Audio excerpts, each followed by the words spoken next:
Radio Sport.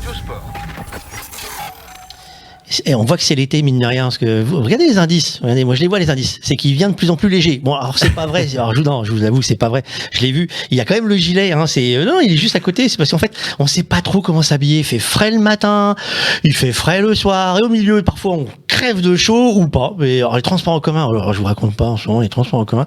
C'est un petit courant d'air frais dehors. Tu rentres dans le hop. Là tu te dis c'est pas possible. C'est comme on n'est jamais très bien. Et donc du coup on m'a posé la question. Profites-en. T'as un coach. Il est là, est-ce qu'on peut nous expliquer un petit peu, hein, parce qu'on n'a pas non plus, on va pas prendre 15 jours pour les expliquer, ou alors on t'appelle, c'est peut-être le plus simple, appeler Jocelyn Maillet, ça se trouve. Est-ce qu'il y a une solution, est-ce qu'il y a une méthode, est-ce qu'il y a une mise en route pour se sentir bien physiquement ? Alors en fait, pour vraiment avoir tous les bénéfices du sport, hein, sur la santé, pour une semaine type, par exemple, c'est bien donc d'équilibrer les choses, c'est-à-dire que de travailler sa force musculaire, travailler son endurance musculaire, sa souplesse. Et donc pour cela, eh bien, je vais donner une semaine type, par exemple.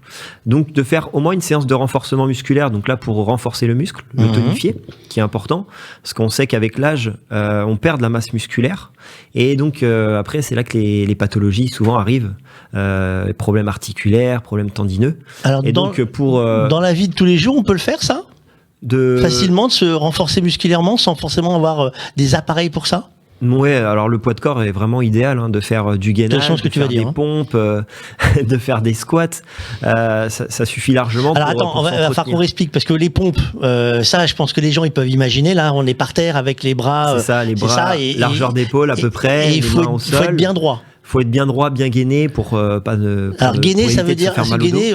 Je vais parler pour j'imagine les parents qui écoutent qui vont pas comprendre. Donc de contracter les abdos en fait. Parce que si j'ai gainé à ma maman, elle va dire oh là, il faut mettre une gaine. Donc là en fait on se raidit en fait, on se force. On se contracte en fait, on contracte l'abdomen. D'accord. Justement pour éviter de creuser le dos, surtout quand on va pousser sur la phase de force. D'accord. Et ne pas oublier des fois, les pompes sont quand même un exercice difficile.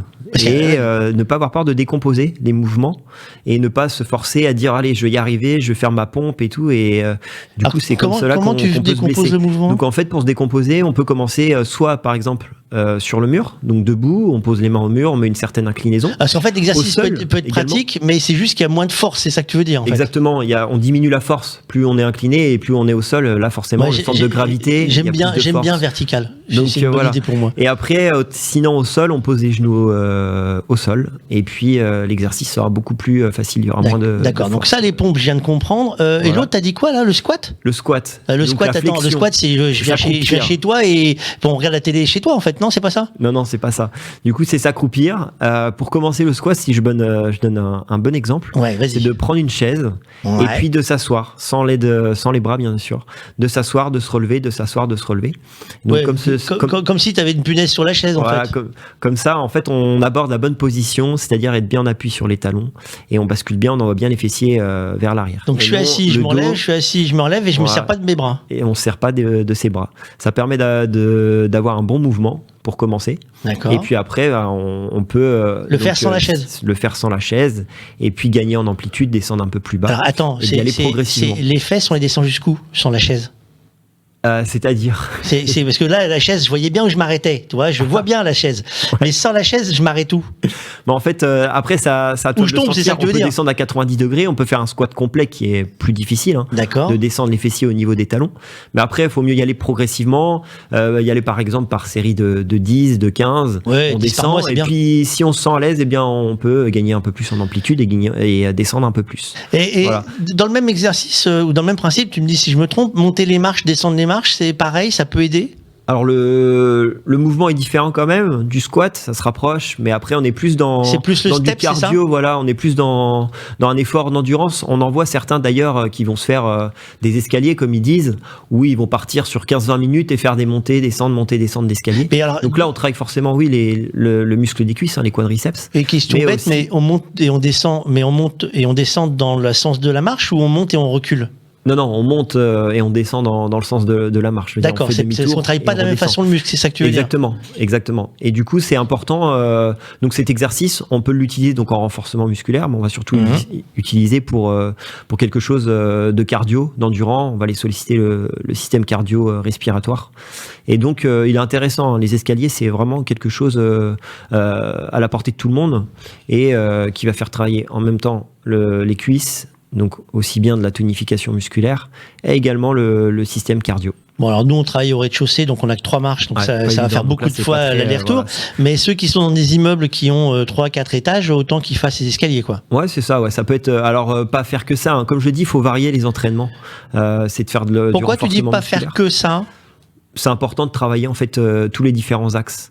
C'est-à-dire, donc je vais revenir sur ma semaine type, où je disais que c'est bien de faire du renforcement musculaire pour se tonifier, renforcer sa musculature, donc qui vont soulager les tendons, les articulations, donc prévenir des pathologies, et également de ne pas oublier le cardio en fait, de travailler en endurance comme on dit, donc faire un sport plaisir. Donc le sport plaisir, ça peut être de la course à pied, du vélo, du tennis, toutes les activités qui sont un peu plus longues, qui prennent du temps et où on va prendre du plaisir parce que c'est quelque chose qu'on aime faire. Et donc ça, sur ce genre d'activité, on peut le faire 2 fois par semaine. Donc déjà, un format avec, on va dire une semaine type avec du renforcement musculaire 1 fois plus 2 activités plaisir, comme je viens de les citer, eh bien on est déjà pas mal dans l'entretien physique. Et là, on pourra commencer déjà à avoir des bienfaits au niveau de la santé. Dans les sports plaisir, est-ce que la marche peut être considérée, puisque je prends ceux qui n'arrivent pas à courir? Ouais, mais il y en a plein. La marche en fait bien évidemment partie. Hein. La marche aussi bien. On peut l'améliorer cette marche, parce que les gens pensent marcher c'est pas sportif, mais ça peut l'être déjà, parce qu'en fait on n'est pas habitué à marcher finalement maintenant. Mais on peut la rendre un peu plus sportive. Alors plus sportive, oui, en accentuant le pas, sans courir, hein, mais en mettant plus de rythme. Et on peut même se faire des côtes, aller dans un parc, rechercher une petite côte, et puis se faire des montées-descentes pendant, 10-15 minutes. Ça permet de varier le parcours, varier la façon de marcher. Et donc voilà, ce qui est vraiment la marche est vraiment très bien, parce qu'on travaille bien le système cardiovasculaire. Et aussi, on entretient la musculature.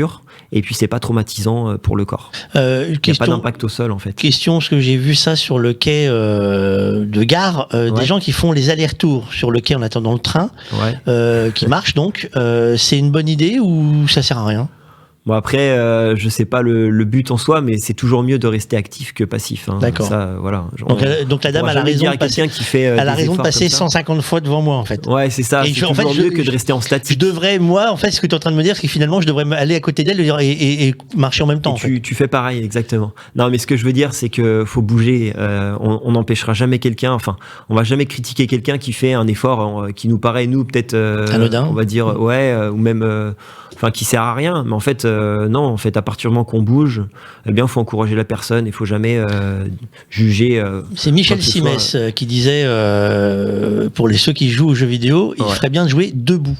Ouais, jouer debout, à partir du moment qu'on met de l'actif, eh bien, c'est toujours mieux que le passif. Bon, on va se mettre à bouger un peu. Je pense qu'il va falloir que j'aille faire. C'est ça. Ouais, c'est ça. Bon, après, j'ai donné. On va dire, j'ai donné quelque chose de basique. Hein. Moi, j'ai un truc qui est pas mal, mais je sais pas si c'est efficace. C'est ma chaise, tu vois. Elle avance et elle recule. Alors, je sais pas si c'est intéressant pour moi physiquement, à part le fait qu'au bout d'un moment, je vais avoir le mal de mer. Est-ce que tu sens que tu travailles? Est-ce que tu sens qu'il y a un muscle qui chauffe? Il y en a un qui chauffe, mais je sais pas si c'est le bon. Et j'oubliais juste une chose, c'est important aussi de travailler sa souplesse, donc de faire des étirements le soir avant de se coucher, de souffler, de faire des exercices de respiration, c'est important. Comme ça, on a vraiment le packaging complet entre on entretient sa force musculaire, on fait un peu d'endurance, et puis la souplesse qui est aussi importante. Donc de la travailler, de travailler ces trois, ça permet vraiment d'avoir un aspect vraiment bien au niveau de la santé. Bon, voilà, on est au milieu de la semaine, on est parti. Merci beaucoup, Jocelyn. Jocelyn Maillet, notre coach privé, que vous pouvez tous contacter. Voilà, on commence à travailler sur nous. On suit les vélos, mais on commence à travailler sur nous. À demain. À demain. Radio Sport.